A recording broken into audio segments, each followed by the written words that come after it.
వాడిన కంటగా వాడిన కండమేంటి? ఏమీ లేదు, వెళ్ళండి.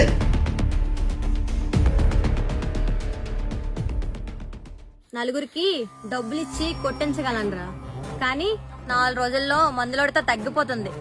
కానీ నీకు ఆ బాధ తెలియదు. నిన్ను ఎలా కొట్టాలో అలానే కొట్టాను. బాగుంది నీ ఆలోచన, నీ తెలివి చాలా బాగుంది. గుడిసేడు పనులు చేసే నీ అయ్యని సపోర్ట్ చేయడానికి నువ్వు గుడిసెలో దూరుతాను అంటున్నావు. బజర్దానా రే నోర్మల్ చూడడానికి ఆరుదల్లా కనిపిస్తున్నావు అనేది ఒక్క కారణం చేత వదిలేస్తాను. లేకపోతే ఈ ఊర్లో జరిగే సంఘటన గురించి రాష్ట్రం మొత్తం మాట్లాడుకుని వచ్చేసేవాడిని. వద్దురా, వాళ్ళతో మనకు వద్దురా. ఈ ఒక్క విషయం ఇక్కడితో వదిలేద్దాం రా.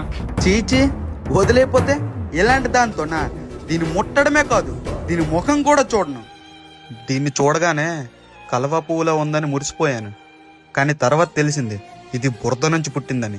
దీనికున్న కాండం కత్తిరించేస్తే బురదాకం దిగిపోద్ది.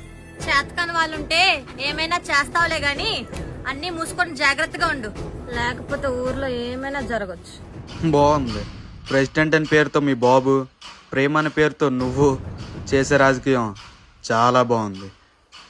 ఇక్కడ నుంచి నేను రాజకీయం చేస్తే ఎలా ఉంటుందో నీ రాజకీయ రౌడీజానికి చూపిస్తాను. సరే పదరా, చూసుకుందాం.